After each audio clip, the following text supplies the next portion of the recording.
warahmatullahi wabarakatuh. Alhamdulillah. Wassalatu wassalamu ala Rasulillah sallallahu alaihi wasallam.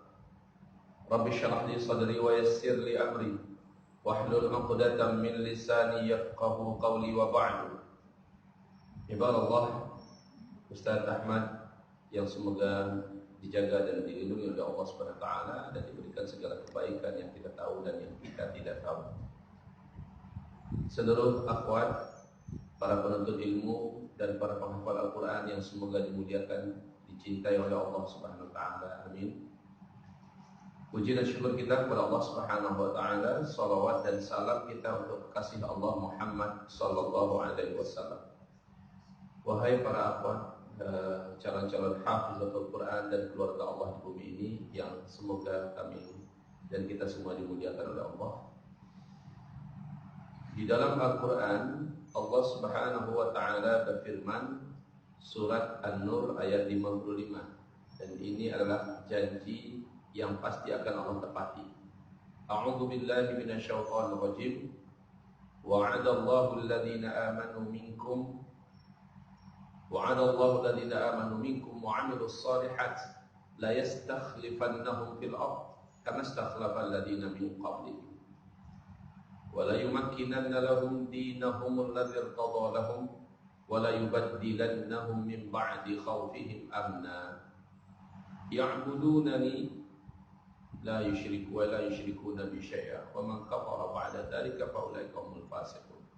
Allah telah berjanji kepada orang-orang yang beriman di antara kamu dan yang beramal soleh bahwa mereka pasti akan kembali memimpin dunia ini sebagaimana dulu mereka telah memimpin dunia.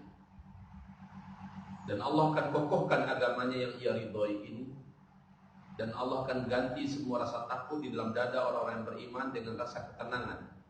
Mereka seluruhnya menyembah Allah dengan sebaik-baiknya menyembah dan tidak mensyirikkan Allah dengan sesuatu apapun. Siapa yang kafir setelah itu, itulah dia orang-orang yang fasik. Allahumma arhamna bil Quran. Ayat ini bersambung lurus dengan sabda Rasulullah SAW dalam hadis Imam Ahmad. Hadis ini dinyatakan sahih oleh Syekh Ahmad Syakir, dan hadis ini ma'ruf, sangat terkenal, masyhur. Bunyinya adalah, kalian akan menjalani 5 fase sejarah. Yang pertama disebut dengan Ahdun Nubuwah, fase kenabian, di mana umat Islam dipimpin langsung oleh Nabi Muhammad SAW. Fase ini telah berakhir dengan wafatnya Nabi Muhammad SAW. Fase yang kedua disebut dengan Khilafah ala Minhajin Nubuwah, di mana umat Islam dipimpin oleh para khalifah-khalifah yang mulia, cerdas, lagi dapat petunjuk. Rasul mengatakan lamanya 30 tahun. Fase ini telah berakhir dengan wafatnya Khalifah Ali bin Abi Thalib radhiyallahu anhu. Kemudian setelah itu masuk pada fase ketiga, dan ini adalah fase yang paling lama, di mana berlangsung selama 1227 tahun, ada yang mengatakan 1228 tahun, diisi oleh 3 dinasti, yaitu dinasti Bani Amawiyah, dinasti Bani Abbasiyah, dan terakhir dinasti Bani Utsmaniyah. Fase ini disebut dengan Mulkan 'Adhan, fase pada khalifah menggunakan sistem kerajaan yang menggigit. Maksudnya gelarnya tetap khalifah, tetapi sistem yang digunakan adalah sistem kerajaan. Fase ini cukup lama, dan Nabi berkata fase ini pasti berakhir. Alhamdulillah, Allah telah membuktikan kepada kita fase ini memang telah berakhir. Dan ini sekaligus innalillah wa inna ilaihi raji'un, runtuhnya khilafah Islamiyah Al-Utsmaniyah di Turki pada bulan Maret, tanggal 3 bulan Maret 1924 adalah akhir fase ketiga. Kita masuk pada fase keempat. Fase keempat Nabi mengistilahkan dengan Mulkan Jabariyan atau Mulukan Jabariyah, fase kediktatoran, di mana tidak ada yang memimpin umat Islam di muka bumi. Tidak ada khilafah Islamiyah. Fase ini adalah fase yang paling berat. Islam jadi bulan-bulanan, kaum muslimin jadi pecundang. Pada fase ini tidak ada harga dan tidak ada kehormatan, tidak ada harga diri dan tidak ada wibawa buat Islam. Kita banyak ramai tapi bagikan buih di atas lautan. Dan kita benar-benar difitnah dengan sedahsyat-dahsyatnya fitnah. Rasakan saja sekarang, fase itu kita rasakan. Padahal kita di Indonesia. Bagaimana dengan yang ada di Timur Tengah? Makin kuat beragama, makin berat ujian mereka. Apalagi di Palestina, Syria, Yaman, Irak. Sebut saja negeri-negeri mana yang ada kaum musliminnya hari ini terfitnah dengan sangat hebat. Fase keempat, kita sekarang hidup pada fase ini. Di satu sisi yang lain, serangan bertubi-tubi dari luar, dari dalam, dari depan, dari belakang, dari kanan, dari kiri, menghantam Islam, menghancurkan Islam. Media massa Indonesia kompak seolah bersatu untuk memberangus Islam dan membuat Islam ini sebagai tertuduh terus. Kita melihat makin ke depan, kita ini semakin rentan untuk dihabisi. Benar-benar umat Islam seperti firman Allah dalam surat Al-Baqarah ayat 214. Am hasibtum an tadkhulul jannah walamma ya'tikum mathalul ladzina khalu min qablikum massatuhumul ba'sa wad-dharra wa zulzilu hatta yaqula ar-rasul wal ladzina amanu ma'ahu mata nasrullah ala inna nasrallahi qarib. Lihat, pertolongan Allah itu baru datang ketika umat Islam udah lemes, seperti enggak punya kemampuan lagi membuat apa. Segala macam jenis ujian telah Allah datangkan berbentuk ba'sa, darra, dan zulzilu. Lihat, pertolongan Allah kepada Bani Israel yang dipimpin oleh Nabi Musa adalah ketika sudah tidak ada jalan lagi. Di belakang Fir'aun dengan bala tentaranya siap mencincang, di depan adalah Laut Merah. Ketika itu tidak ada lagi daya upaya, dan saat itulah Allah berikan pertolongan. Allah balik keadaan langsung. Terbelah laut, Musa selamat dan Bani Israel. Fir'aun dan bala tentaranya langsung tenggelam. Semuanya jadi berubah 180 derajat. Subhanallah. Allah akan merubah segala-galanya. Dan Nabi bersabda sallallahu alaihi wasallam dalam hadis Imam Ahmad tadi, bahwa setelah fase keempat, kalian akan masuk pada fase di mana langsung umat Islam memimpin dunia kembali. Janji Allah di surat An-Nur tadi bersamaan dengan apa yang digambarkan Nabi Muhammad sallallahu alaihi wasallam. Wahai akhwat-akhwat, calon-calon hafizah yang kami cintai, yang kami muliakan. Tentu saja enggak diberi gratis begitu oleh Allah untuk tegaknya kembali khilafah. Di dalam ayat tadi ada bunyinya amanu minkum wa amilus shalihat. Mesti orang-orang yang beriman di antara kamu, bukan seluruh orang yang beriman, tapi yang di antara kamu. Yang imannya benar-benar bening, imannya benar-benar murni, tidak bercampur dengan kesyirikan. Di tangan mereka nanti akan tegak kembali janji Allah Subhanahu wa taala. Dan beriman yang bukan berpangku tangan, wa amilus shalihat. Mereka mestilah orang-orang yang bekerja, orang-orang yang berjuang, orang-orang yang tampil untuk membela imannya dan memperjuangkan kembali tegaknya khilafah Islamiyah. Sekarang janji itu tepat dengan dikatakan Nabi, sesungguhnya khilafah Islamiyah akan ditegakkan nanti di Timur Tengah, tepatnya di negeri Syam, tepatnya nanti di Palestina. Dan untuk kondisi manusia menjelang itu semuanya terjadi, mereka sedang kemaruk dengan demokrasi. Mereka yatakadamuna alaihi takadumul humur.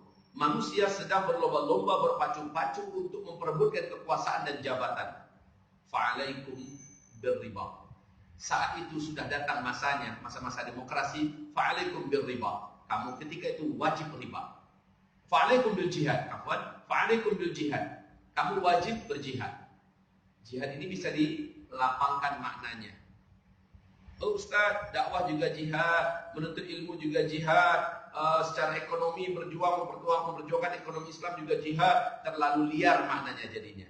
Tetapi alhamdulillah dalam hadis ini Nabi kunci dengan pernyataan berikut. Wa inna afdala ribatikum wa inna afdala jihadikum wa inna afdala jihad ar-riba wa inna afdala jihadikum ar-riba. Seutama-utama jihad kalian saat itu adalah riba. Nah, riba hanya istilah yang didapatkan dalam bab-bab fikih yang berkaitan dengan jihad perang. Berarti enggak ada makna yang lain. Terus wa inna afdala jihadikum asqalan. Wa inna afdala ribatikum asqalan. Sesungguhnya seutama-utama ribat kalian ketika itu adalah asqalan. Asqalan adalah sebuah nama kota di pinggiran pantai di negeri Palestina. Berarti di sanalah puncak daripada jihad itu. Baik. Hubungannya dengan kita apa? Kenapa saya sampaikan materi ini di hadapan para akhwat? Ketahuilah, saya, Ustadz Ahmad, antunna seluruhnya akan menjadi para pemain besok. Akan menjadi para penentu dari tegaknya sebuah kejayaan yang diimpi-impikan umat Islam di akhir zaman. Khilafah Islamiyah itu adalah kita-kita orang yang akan mengisi. Kenapa demikian? Karena CIA, kenal dengan CIA, Intelijen Amerika Serikat, memprediksi masa depan dunia pasti akan jatuh kembali ke tangan Islam. Khilafah Islamiyah adalah sebuah kemestian yang pasti tegak, nggak akan bisa dielakkan. Menurut hitung-hitungan angka-angka bagi mereka, 2020 khilafah start. Sementara menurut KGB Rusia, 2025 adalah masa-masa emasnya, masa-masa berjayanya khilafah Islamiyah. Jika ini benar hitung-hitungan mereka, dan kita tidak diperintahkan mengimani apa yang mereka katakan. Kita tidak diperintahkan untuk percaya dan yakin dengan apa yang mereka prediksi. Tetapi kita yakin dengan Al-Quran surat An-Nur ayat 55. Dan kita sangat yakin dengan hadis Nabi Imam Ahmad tadi, bahwa pada akhirnya akan kembali Islam yang menguasai seluruh dunia. Hanya saja, tentu yang kami tekankan di sini adalah jangan jadi penonton, jangan jadi penggembira, tapi jadilah pemain. Dalam hal ini, antum persiapkan Al-Quran, satukan dengan jiwa antum semua. Masukkan dia ke dalam kepala lillahi ta'ala, jadikan dia daging dan darah kita, menyatulah kita dengannya. Semoga kita termasuk orang yang dipilih oleh Allah untuk menjadi pemain penentu nanti pada akhir zaman ini. Pastikan diri kita salah seorang di antara yang dipilih oleh Allah Subhanahu wa ta'ala untuk yang akan mengisi pertarungan yang sangat seru, pertarungan yang sangat menarik di masa yang akan datang. Dan berniatlah, akhwan, dari rahim-rahim antunna lahir mujahid-mujahid besar nanti. Lahir para ulama-ulama yang mujtahid, yang mujahid. Bertekadlah, saya akan menjadi ibundanya para ulama. Saya akan menjadi ibundanya para ulama. Mesti dari rahim saya lahir kembali kaliber-kaliber manusia-manusia yang akan mengguncang dunia. Nggak apa-apa, tekadnya diperbesar. Toh niatlah yang akan mengantarkan kita kepada sesuatu yang kita inginkan. Innamal a'malu binniyat wa innama likulli imri'in ma nawa. Kalau antum tidak punya azam seperti itu, antum tidak punya tekad yang seperti itu, maka tentu antum tidak akan menyia-nyiakan masa, tidak akan memberikan ada ruang waktu yang kosong, karena kita sedang berlomba dengan waktu. Kesempatan kita mungkin juga sudah tidak banyak lagi. Alhamdulillah, mumpung masih gadis, mumpung masih belum menikah, belum punya anak, kita masih punya kesempatan yang cukup untuk membekali diri, untuk menjadi seorang wanita yang dipandang oleh Allah, menjadi wanita yang dianggap dalam peradaban Islam masa depan. Insya Allah Ta'ala. Saya tidak banyak berbicara, sesuai dengan dikatakan tadi 10-15 menit, dan ini cukup. Semoga ini menjadi pembakar semangat bagi para akhwat kami, agar seriuslah dalam menghafal Al-Quranul Karim, dan bertekadlah. Menghafal itu sebenarnya suatu pekerjaan yang berat. Tetapi setelah hafal, sebenar-benarnya hafizah itu adalah setelah dia hafal. Setelah dia hafal, sejak saat itu dia punya kewajiban untuk menjaga hafalannya. Kalau akan hilang, maka nggak ada kerennya. Baru dikatakan keren kalau terjaga hafalannya. Baru disebut dengan hafizah, setelah dia hafal, dia jaga terus. Baru disebut hafizah, orang yang menjaga Al-Quran. Orang yang terus menjaga hafalan yang dia sudah hafal. Oh, saya dulu pernah hafal Quran. Sekarang udah banyak lupa sih, bukan hafizah namanya. Kalau hafizah itu sampai mati. Dia diangkat oleh Allah sebagai waliullah di muka bumi, dan dia dihitung sebagai ahlullah di muka bumi ini, sebagai keluarga Allah di muka bumi ini. Mari para akhwat yang kami muliakan, yang kami cintai, jadilah kalian seluruhnya sebagai di antara orang-orang yang terpilih nanti di mata Allah Subhanahu wa ta'ala, dan penentu garis sejarah ke depan, di mana kita akan mengisi dan kita akan jadi pemenang. Kita akan menjadi pemenang. Al-mustaqbal lihadatin. Masa depan yang akan datang adalah untuk agama ini, dan kita orang-orangnya, kita yang akan mengisinya.